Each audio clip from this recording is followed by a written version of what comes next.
You've got your truth and I got mine. So what the use of blowing my mind? Some kind of game where we both lose. Should I blame it if it's not you?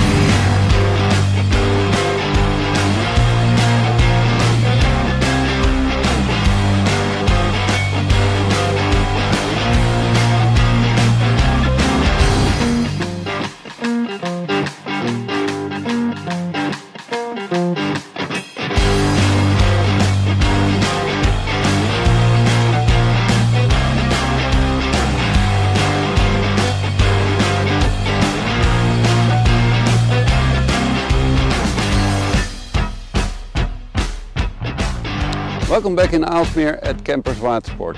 Today we're extremely happy and fortunate, at least I am, because this is my own Axopar 28 cabin.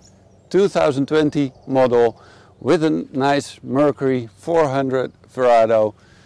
Again, I'm extremely happy with this boat. There's, I think, close to 40 hours on it now. We've used it with the family, we've been on the Axopar in quite rough conditions. Again, I'm really happy. And just as a start, why did I choose this Axopar 28? And why did I choose one engine and why the aft cabin? I'm not the typical boating guy, at least for Holland. Of course, in the summertime I'm extremely busy. So in the wintertime, when there's more time for me, I can still use this boat. We installed, or Axopar did, installed the heating unit. And of course, if you close the roof, and you take the boat out, even in really cold conditions, which I have been doing, it is still a very comfortable and practical boat. It is easy because it's self-draining. So if after a day's of work I take the boat out for a spin, I just step on board, put on the main switches, turn the ignition, and off I go. It's as simple as that, because there's no really heavy precautions or arrangements that you need to make to just take the boat out. I mean, I tend to take it out for maybe even only an hour or so, and going back in, it's the same. You just close the roof if you've opened it. There's a simple cover which you close in maybe 20 seconds or so, and that's it. It's self-draining again, so it's a very practical boat. And of course, the aft cabin, I have a young daughter who really likes to sleep on the boat. Actually, this is our own island where we go to every now and then. So there's place to sleep at least 2 people. You could sleep 4, but I think that is a bit too much of camping. So what we do as a family is we take the boat, we go to this island, we use a small tent for 2 people, and 2 other people sleep in the aft cabin, which is roomy enough even for tall people like me. But not only that is the reason that I chose the aft cabin, because I really like this lounge area. And with this nice spring weather, this is the ideal moment to show that this is just a great place to sit. Again, I'm 1.92 m, but for me this is big enough to do some comfortable lounging here on the back end. And this can be quite nice also when it's a bit chilly, because if you turn the boat while anchoring, for example, that happens automatically, and the boat turns in the direction of the wind, this is the place where you have close to 0 wind and you can enjoy the spring sunshine where it's still chilly. So that is the reason why I chose the aft cabin. And some people also have been asking me why I chose this old Mercury Verado. I personally don't think it's old. This type of engine, this engine block has been out, I think, since 2005, 2006 approximately. We as Watersport have loads of experience with these engines. We've installed them on many Boston whalers and other boats, and there are some of our customers who have been using this commercially for many, many hours. We find them to be extremely reliable. But the main reason for me to choose this engine is that I do a lot of slow driving. And why am I saying this? That is because I personally like the character of this Mercury Verado, because it's extremely smooth and quiet while driving slow. And also the fuel economy is really good when driving slow. If you go a bit faster, I have a feeling, I haven't really seen the data yet, but I have a feeling that the new V8 300s are more fuel efficient. But that is not a huge difference, but for me, again, while I do a lot of slow driving, this is, well, for me, the engine to choose. And why did I choose a white one? Of course, that is a matter of taste also. But I've noticed also that black outboards tend to show chalk and salt more quickly. So it's also a way of not having to well, be fed up with all these stains on a black outboard. I do like black, so that is the reason why I chose this Brabus line version, where you get things such as this ski pylon, the railings, the targa mast, etc. in it's powder coated in black. It's still stainless steel of a 316 quality. I just like the looks of it, and especially with this rub rail coming in black and the parts on the windows such as these window panels which are black, this black, I just think that looking from it to the boat from the side gives it a very clean and quiet, I would say, look. So it's my personal taste and I like it very much. I have been fortunate to order this boat with the Nyrox upholstery, and why am I saying this? Unfortunately, the supplier of the Nyrox upholstery has had quite a serious fire, so it isn't available in this season. I hope that it will become available for model year 2021 again. I really like it. I was slightly afraid because it has a suede kind of feel to it, so I thought with young children, and we have a dog also, I thought that this was quite easy to damage, but so far I have experienced that it can handle quite something. I've been out on the Axopar where I've been hit by strong waves and the bow area getting all wet. Those are quite extreme conditions. But after 1 or 2 hours with a little sunshine, they're just dry, you don't see the stains of the water. So I like this Nyrox upholstery, and I think it goes together extremely well with the Brabus line version. Now this, as I mentioned, is my own private boat, and of course we have a company where we do a lot of work on boats. We do refits, we fit generators, we install navigation equipment, everything. So there's a lot of experience in our workshop. And I'm a type of guy who's into details, so I have changed a few things which I've done differently than what Axopar does. I'm not going to persuade everyone to do the same, because it's of course a bit cumbersome and in some instances it's costly, but there are some practical things which I'd like to point out which may help other people in making an already very practical and nice Axopar 28 even more practical.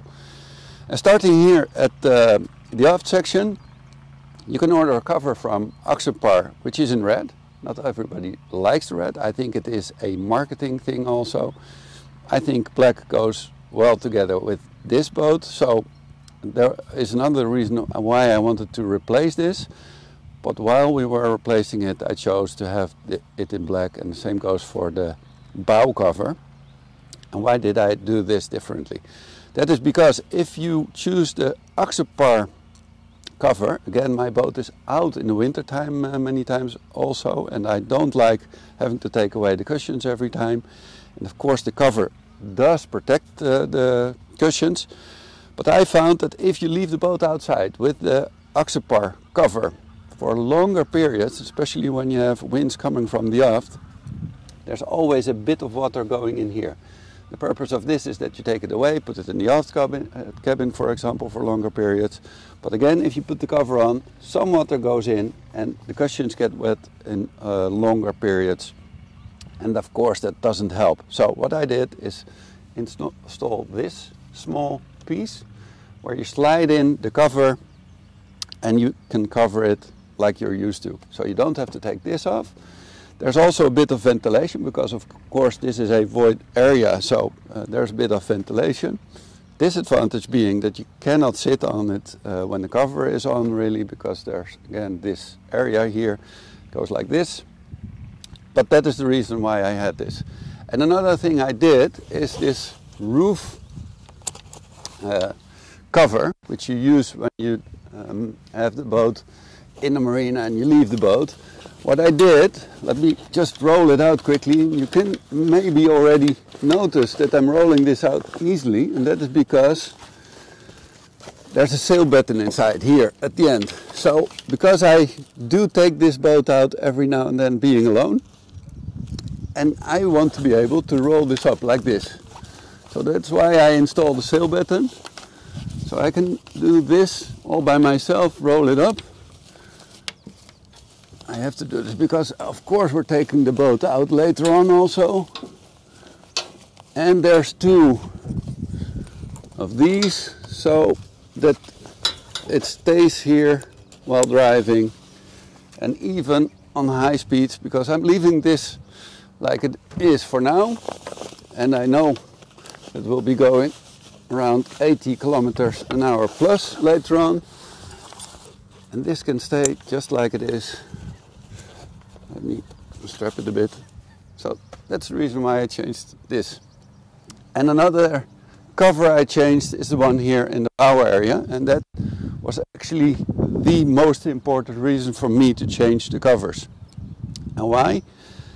Again, when I go out in the wintertime, especially being alone, when I'm more up at our island, for example, with the standard cover, when you want to access one of the cleats, when you want to attach a mooring line, you have to take the cover away. And it may even be raining or wet or whatever.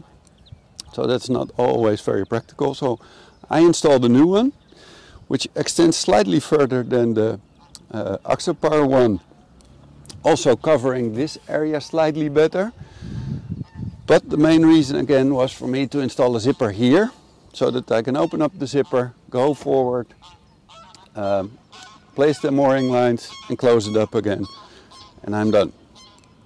So a very easy solution for me as a winter boater. Some people ask me if I would recommend to install an anchor winch in the bow area. I haven't done so. And people boating in the Netherlands, I would not recommend installing an anchor winch. And why is that? Of course, it's a money thing, because it's, I think, around 4,000 euros or so. It's a bit of money, but if you leave it out, you have the advantage of having additional storage here.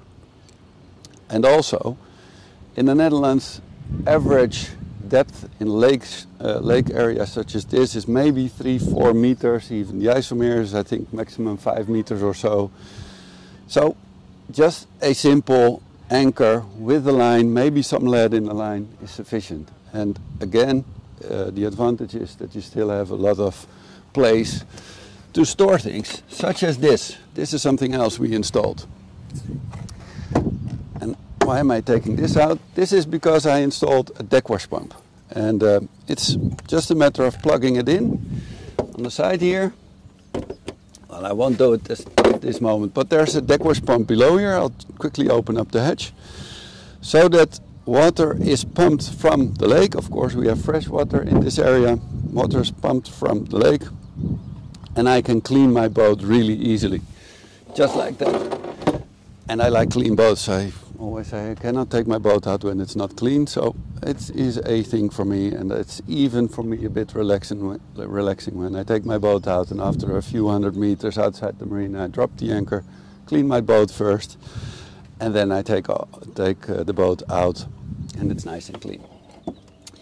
But again, I installed, actually you cannot even see it because we installed this cover here, but it's below here. And one other thing that you may mention is that there's no holding tank on this particular boat. I'll show you later, but of course on any Axopar 28 there's an option to install a toilet. I did not choose to install the Axopar toilet. And why? That is because I would like to have additional storage here. I'll close it up in the meantime. I'd like to have the additional storage, and owning a workshop, I know that holding tanks can cause problems if you don't use them frequently, or if you don't know how to maintain and use them. And also, there's an alternative. And again, we're here on Kempers Island, and I installed what is called a porta potty, which is a simple I must say, not so nice looking camping toilet, but for us that was very practical, because there's no need to do extra protection in the wintertime against frost. It can be taken out, and that was the main reason. If I go here and when I have my kids here and they bring friends, I don't want them to run around the islands and get all dirty and jump on my clean boat when they need to use the toilet. So I just take it out, place it somewhere on the island, and they can use it. And of course, I don't have the holding tank, so I have extra storage below. So that is something I chose to do differently. Another thing I will be doing or have done, you may notice this. This is a searchlight, and this is a suction unit, so it's placed here. No screwing. I'm still a bit afraid, I must say, but we've just driven here. There were some waves, and we've driven 80 kilometers an hour, and it's still fine. So I've installed it in this way. I may be using the shoe, what they call it, to install this in the future, but I like to be able to take it away also, so I'll try it for now. But why did I choose this instead of the Axopar one? Well, that is because of the top mast there. Here in this area where we have a lot of bridges which have a maximum height, well, closed of 2.45 meters approximately, and that upper piece is too high for that. And that is the place where you have the searchlight if you order it from Axopar. So I'm taking that away. I'm taking the top light down and installing it directly there on the targa mast, so that I can go under most bridges here without having them opening. But I needed the searchlight anyway, because I like driving in evenings, so I installed it here. And not only that, there is, I put a small unit there so that I can attach cameras, such as this night camera. It slides in here like this, so that I can install it. And of course I can still use, and I'll show you, I think it's on, I can still use this, so that if I want to be able to see something, because I'll come to that later, I've installed another unit inside where I can stream the images of either the night camera or a Garmin action cam to a head unit inside. So especially during the night, I find it very practical and an added safety thing to stream this image to the unit inside. Let me think if there's anything else outside that I'm forgetting. I don't think so. Actually, a funny thing is this. And these are, I would say, remote main switches. And why is that funny? That is because standard, the main switches for an Axopar 28 are below there. And of course you can access them by folding up this piece of the aft sofa. And you can access the main switches, which is fine. But if you do a lot of driving, like I do, and especially if you do it for short times, an hour or so, I didn't like having to fold this up every now and every time and putting the main switches on, so I installed remotes here. And the funny thing about this is that when we installed this, and when I got to the dealer meeting for the introduction of the new Axopar 37, I found that they have exactly these on the new Axopar 37 range. It is quite costly to install these, but I find it to be very practical. And inside, well, this is all standard, of course. Opened up the roof. Let me take my glasses off. Most of the interior is standard, but not the navigation. And you may know that Axopar for the 28 range tends to install Garmin navigation equipment, and there are quite a few options: 9-inch screens, 12-inch screens, single or twin, etc., etc. There's VHF units. But we, as a dealer for Simrad, Raymarine, Garmin, and a lot of other navigation equipment suppliers, have found that Mercury is using Simrad screens. If you order a Mercury outboard engines, you get a what they call vessel view display, which actually is a Simrad screen. And I would have liked a very clean dashboard. I am particularly fond of the new glass display on the Axopar 37 that is not available on the 28 yet, and it's well, not achievable. But I tried to get this dashboard cleaner, which didn't really work out, to be honest, because I installed quite a lot of equipment. But still, if you order a Simrad plotter like this, you don't need the vessel view display. So I can have the, let me quickly do that, the engine data on the screen here.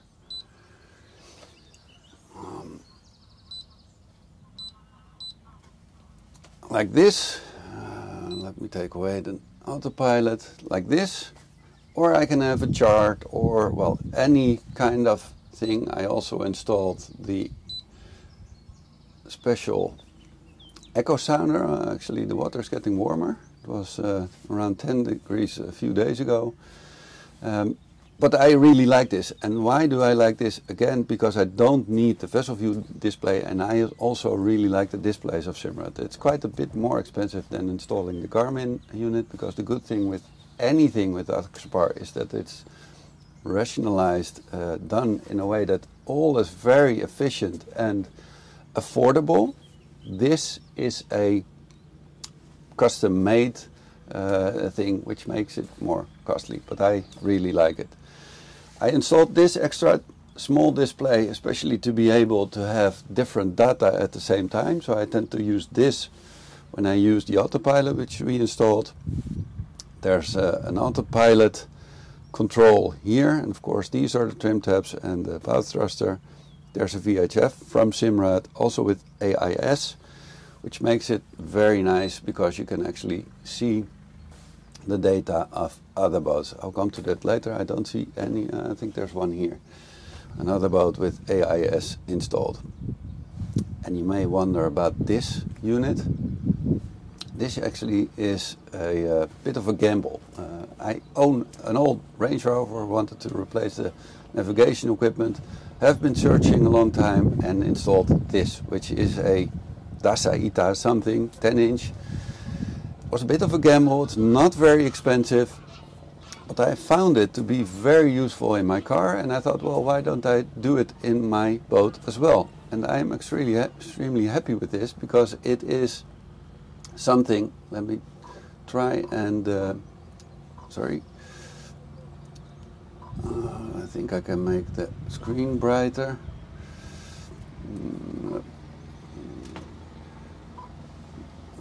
Like this.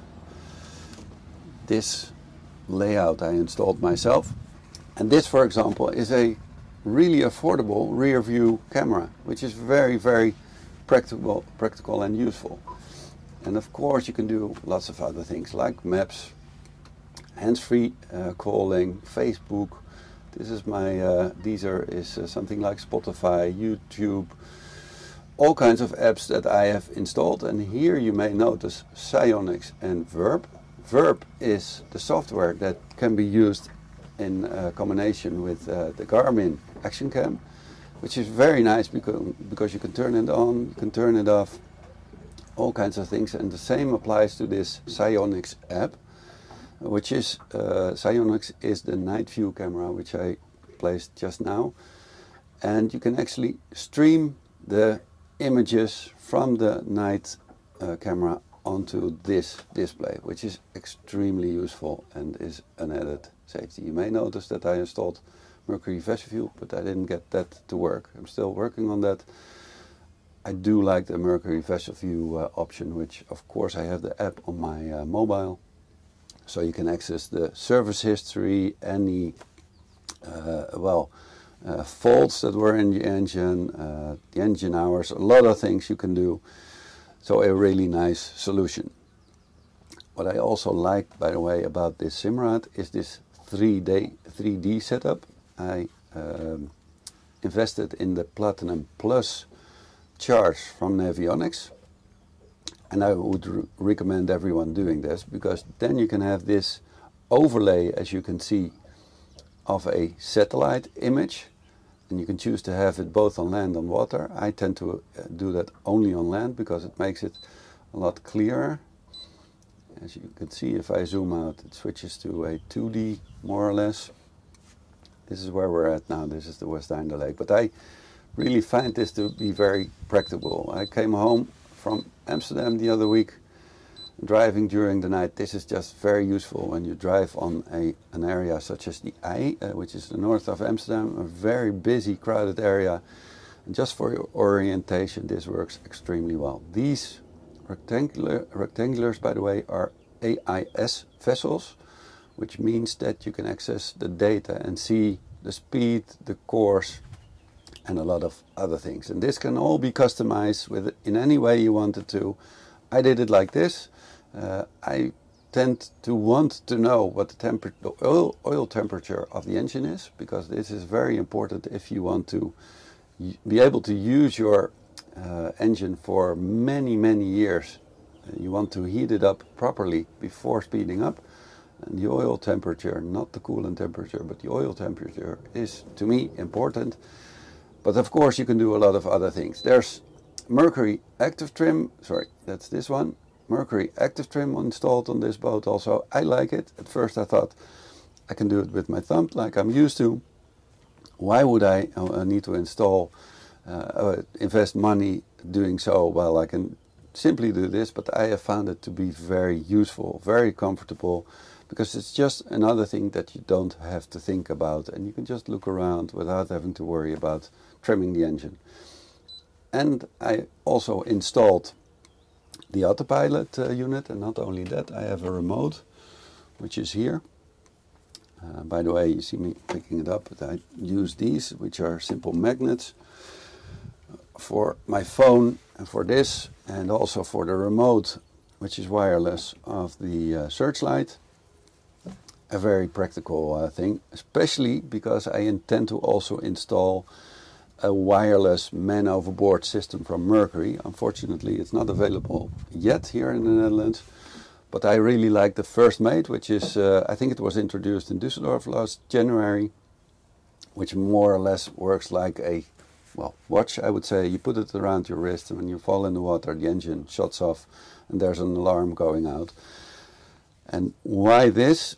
Because I like to be able to take the boat out when driving alone or with less experienced people. I go out, point the boat in the direction I want to go, turn on the autopilot and go outside and take the fenders and the lines in and clean, perhaps even clean my boat. And if I look around in the meantime, see something and I want to simply change the course, I just use this. I put this around my neck and I can control the autopilot remotely, which is very practical. Of course, I installed I ordered the heating unit from Axopar. Again, I find it to be very comfortable, not only to make the temperature comfortable in the cabin, but also to take moisture out, especially against the front shield. And of course, the electrically operated sliding roof is a really nice feature. I've thought about this because it's a bit costly, but I like my wife to be able to take the boat out also, and she's a lot less tall than I am, and of course when you want to open it manually it can be done, especially for tall people like me, but I want to motivate her to take the boat out with the kids while I'm working, and this I think just adds to the ease of use. And of course a feature which we order for nearly every Axopar 28 is this cooler. It's huge, it's very practical. So this is where we can have all the cold drinks, and the same applies to this, where you can rinse your hands and maybe rinse some glasses or whatever. So very practical. I also have the outside shower, because when you have been swimming, and especially in salt water, you'd like to rinse yourself with fresh water. But I also have the deck wash pump for water from the lake. I won't show you the aft cabin because that is standard and everybody knows it from our other videos. So let us take the boat out for a small spin. I have to take the lines out and then we'll be out on the lake. We're going into the really small waterways of Aalsmeer area. A great area, by the way, which is famous for plants called seringen. I have no idea what the English word for that is. I think it's the best place worldwide for seringen, to grow them. I really like this area, I grew up here. But anyway, we're still on the Axopar 28 cabin, my own boat. And what I also would like to point out, this is quite funny, there's somebody going who I know there. Let's see if we can quickly drive to him. But anyway, I installed the Mercury 400 Verado, and a figure that I find very important / interesting is the fuel consumption. I think this little indicator here is called Eco GPS, which I tend to have right on the screen here, shown in kilometers per liter. So the higher the figure, the more kilometers you gain from 1 liter of fuel. And I'm now going 12 kilometers an hour, which is basically a bit too fast for this area, but I want to pick up with this other guy. But it's doing 1.37 kilometers per liter. If I take the speed a bit down, you will notice that the figure goes up. So this is even more fuel efficient. You get the maximum range from the fuel. And if I go fast, but we have to wait a little bit, then we'll be out on the big lake. Then I'll show you what this does. Again, Mercury Verado. I think the character is really nice. You hardly hear the engine while driving slow.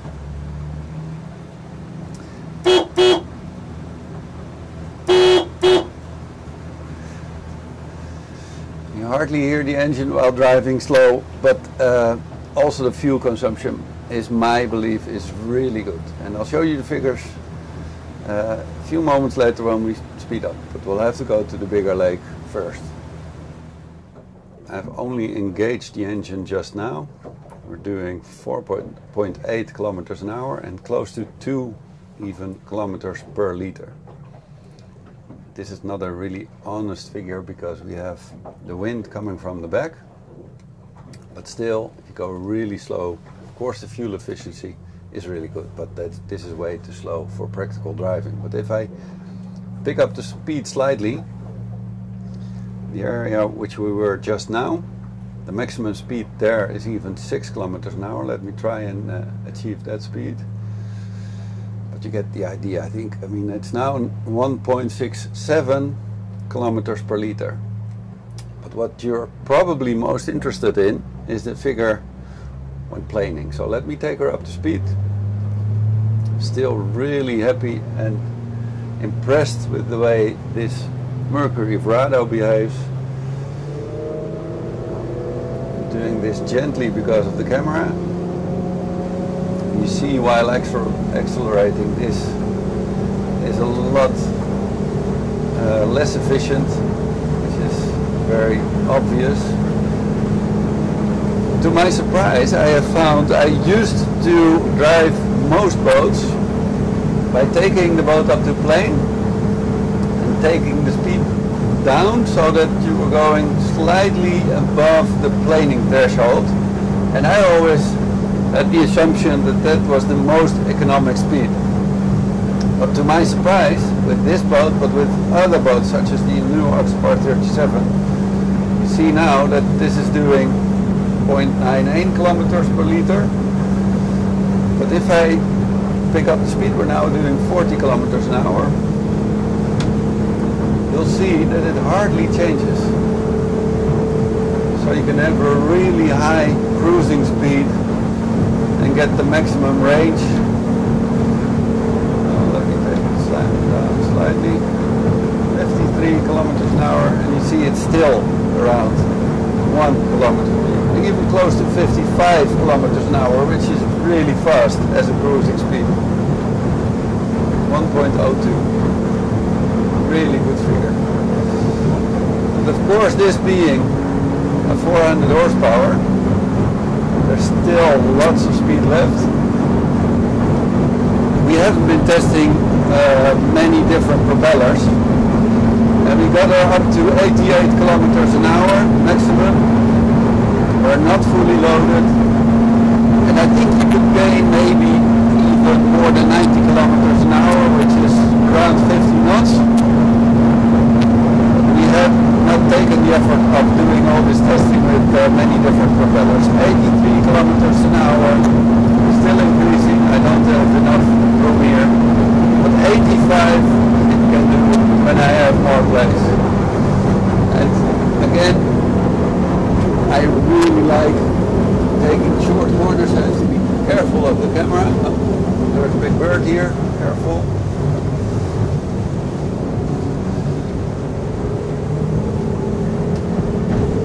I really like all these turns, and this is where the active trim comes in as a very practical thing, because as you may notice, I have got one hand on the wheel, the other hand on the throttle, and I don't have to worry about trimming the engine. It just goes automatically. Really tight corners without having any water come onto the cushions in the bow area. Stays completely dry, even in much rougher conditions than this. So I hope to be doing lots of pleasant hours with my family. So if there are any questions, and I'm sure there are, about all these peculiar things I did with my boat, please leave your remarks below the video, and I hope to welcome you on board, or maybe in our showroom or on the water. Thank you for watching. Some kind of game where we